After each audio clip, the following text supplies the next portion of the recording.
Welcome back to my channel.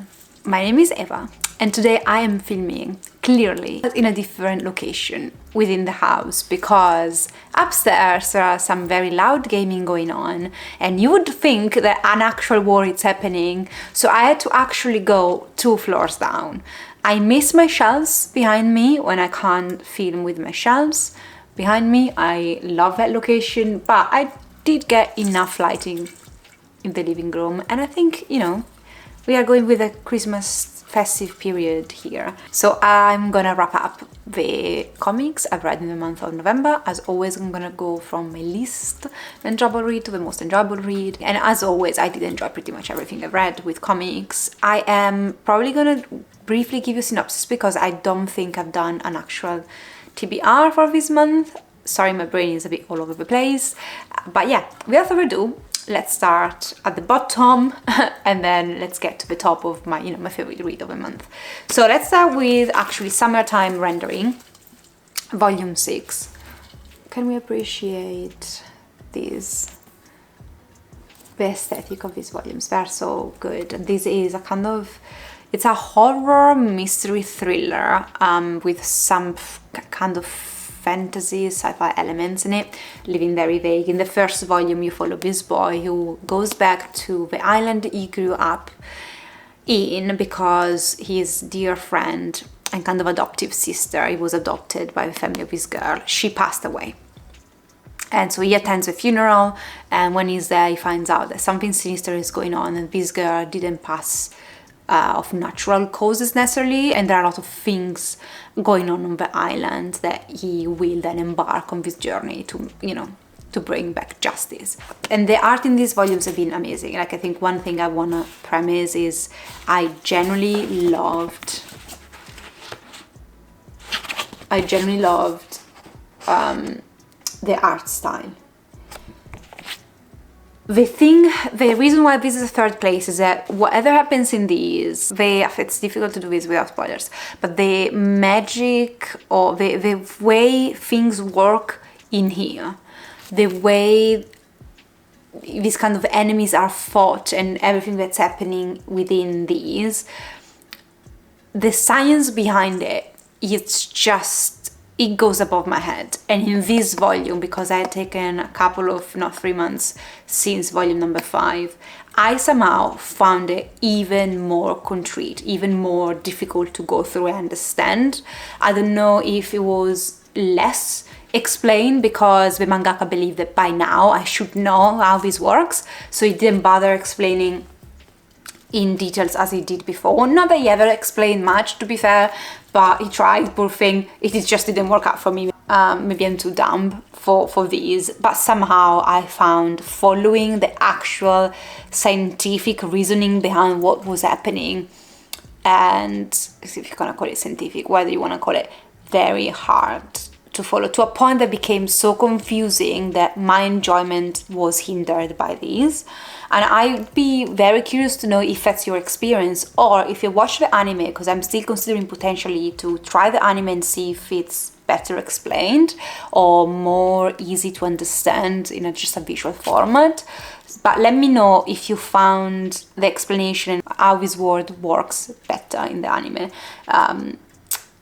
But yeah, so basically I struggle a bit with that because it's a lengthy volume, and if for 3/4 of it you have no idea how they're accomplishing what they are accomplishing, it kind of loses its power. For example, I can make the comparison with Death Note. So Death Note, I love the series because I understood the intricacies of it and what the main protagonist was doing and how he was achieving the thing he was. And yes, it was a bit sometimes convoluted and you have to stop and think, but mostly I got it.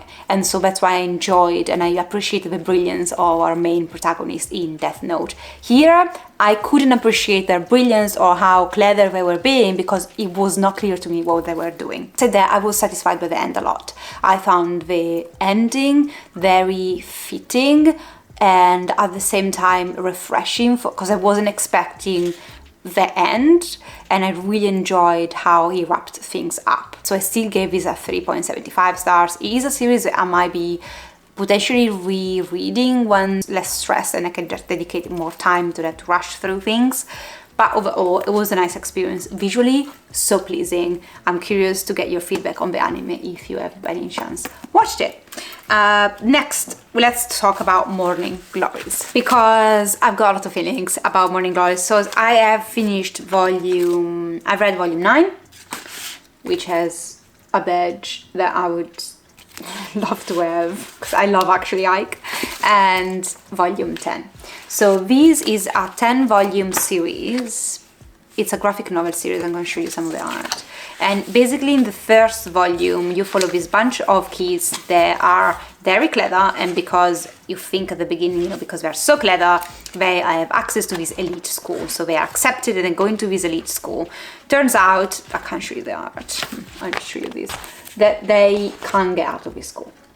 And they are actually being singled out to attend this school, and the reasons why they are there, the people that are kind of handling and running the school have some very dark motives to have them there. It's a thriller, again, so similar to kind of summertime rendering, where you do have this thriller mystery plot with some sci-fi elements or some horror elements from, you know, or horrific thriller if you want. There's a lot of violence in these, and it's graphic and it's bloody. So that is also why I kind of enjoyed the series overall. The issue I have is that this series is on a hiatus and has been on a hiatus for now a decade basically, and it does feel very much unfinished. So while doing volume 9, I felt like, because I love so much the character of Ike, despite him being the worst piece of shit you can think of, like he's a very bad character, but he's done, like he's a very bad human being, but he's done very well. I really enjoyed this, I enjoyed the twist, and I thought, okay, we are potentially wrapping up things to the point that I thought maybe in volume 10, even if the series is on a hiatus, we will still get a satisfying ending. And I don't think we do, in the sense that despite me loving the volume, loving the plot twists, loving finally, you know, seeing some of who is behind all of this but when we get to see who is behind all of this, there is a whole part missing of the why, who truly that person is, why is that, why are the kids there, what is the purpose of the kids. None of those answers are given to us, and these unfortunately felt very much like as a series that needs a follow-up. So I don't know why they were allowed to just give up on these. Why don't you see, you know, just I don't know. I know that I've got maybe a controversial opinion on this, but I think if you don't or can't finish the series for whatever reason, you should sell the rights to someone else to just do something with it and finish it, because it is a pity that this series is just incompleted. And because it's incompleted, I don't generally recommend it. I wouldn't recommend it because it doesn't feel satisfying or completed enough in the end. Said that, I did generally love these. I loved the deeply flawed and complex characters. I love that this is some of the best twists. Out of the blue twists, it's just full of them. Volume after volume after volume. It's just like a thrill ride, this series. So I generally enjoyed to the core those elements of the series.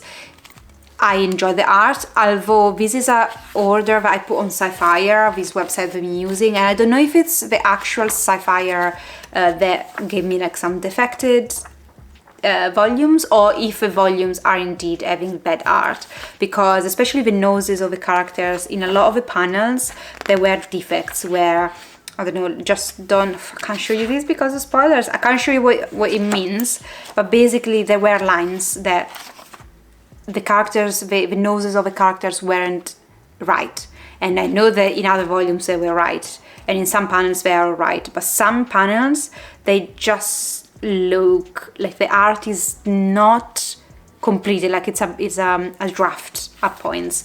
And I don't know if I never had that feeling before in any of the other volumes, but in these two volumes, actually in volume 8 as well, so volume 8, 9 and 10, the art, some panels, some of the faces of the characters, the way their facial features were done looked weird, like something in the design was not done right. I don't know why. No one else knows about this series, no one else has heard of these, and I understand why, because you can't recommend something that it's not finished.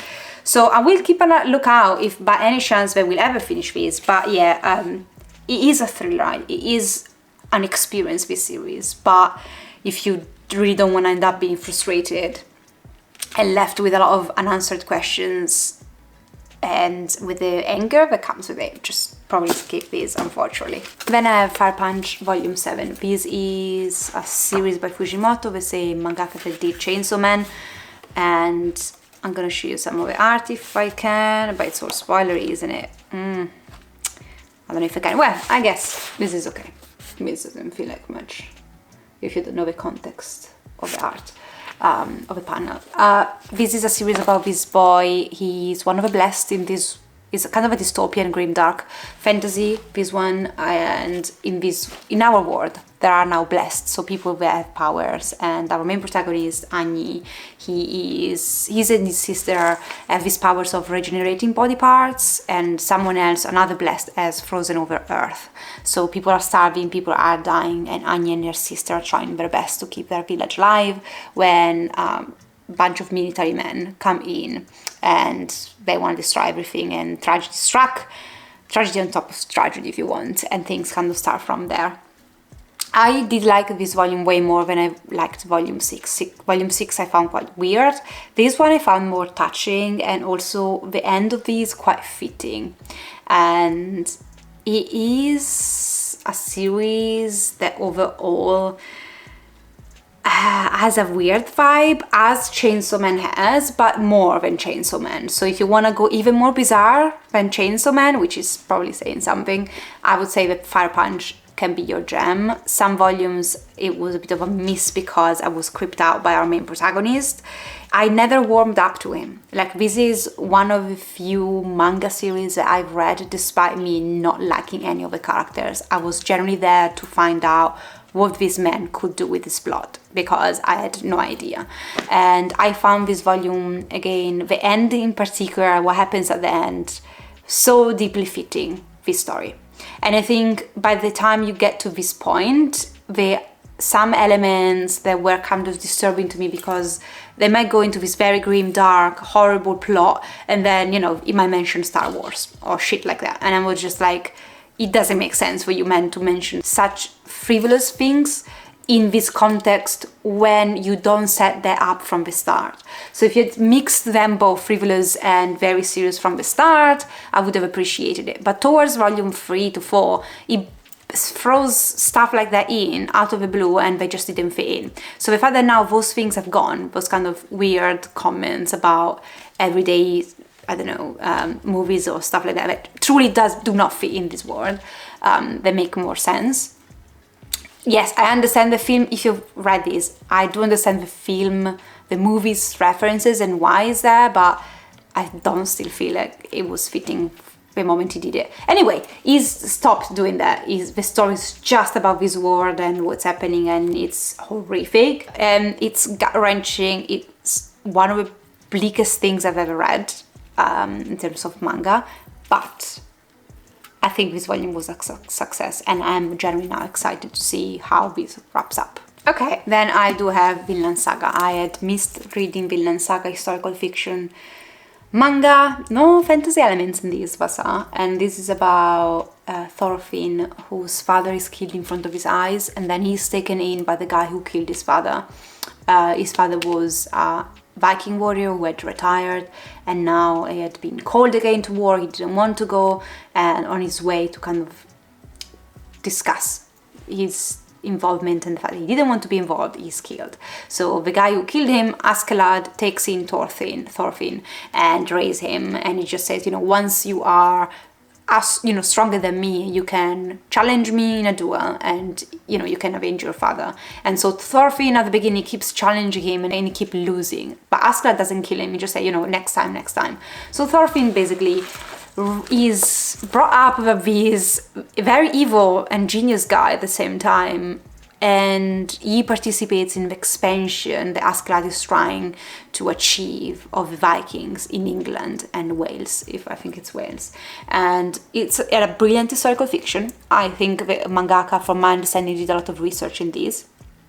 So a lot of these elements are accurate, but also these characters and the journey they go in. I have read and done a full spoiler review of the first arc. I'm gonna plan to do the same for the second arc.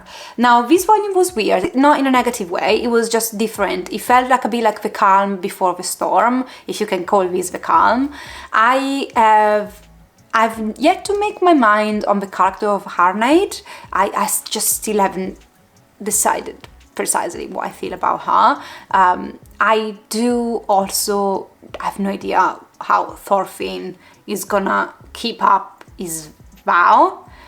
If you know what I mean, you know what I mean. But I don't know what's coming, how it could. And I also feel a bit sad, although I understand what's happening with Canute. And I never thought at the beginning that was the ending, or the role he would assume. And now I can see that he's gonna become that character in the story, and it just feels bittersweet because I do honestly generally love Canute, or used to love, and I feel like the love will have to go away at some point, and I just feel sad of letting it go. But yeah, I'll show you some of the art, which is so good. It is so good. I think it's okay showing you this. Yeah, I wanted to pick up the next volume immediately. I did put an order because I want to continue with Villan Saga. Okay, then I've got number 3, Hell Paradise, volume 4, grimdark, about this bunch of convicts that are offered a chance to have their life spared if they go to this island and retrieve elixir of eternal life. But from this island, no one has ever come back alive. And when they go there, they found out why this island is full of monsters. And there is also that element of mystery attached to this series, which I generally love. And all of these characters, all of these convicts that are thrown into on this island, they all have their history. There are kind of unique characters. So the exploring of them, yes, we do have a main protagonist who is so fascinating, because it's very much this guy that he has otherwise would have given up on life, but there is something that's keeping him alive. There is something that is making it so strong, because he needs to go back to someone. And so he's a very interesting character. But all the other characters as well, which we know slightly less about because they are introduced more slowly than the main character, which makes sense. Now getting to know them, it is what's fascinating me a lot, as well as what's this island, what is going on there, all the mythology behind these, it's explained to us, keeps increasingly become more interesting. And I love the character of Ada Chobe. I'm butchering this. I love the guy, and I truly enjoyed in this volume finding out more about Tenzin and the whole thing behind. I really was curious at the end how this ends, and there is a scene and it's like, oh my god, now we're getting some answers maybe.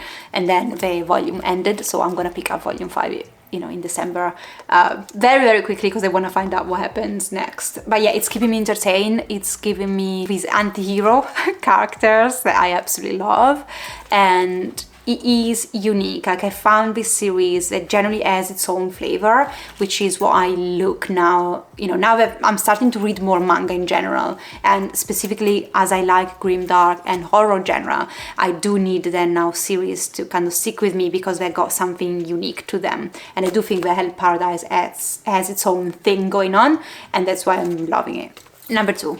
Dororo. Number 2 and 1, they're basically, I love them. Dororo is one of my favorite manga series thus far. I'll show you some art like this. This about this guy, Kaiman. He's being turned into this huge, is it a Kaiman, a lizard? Let me know, I keep getting confused.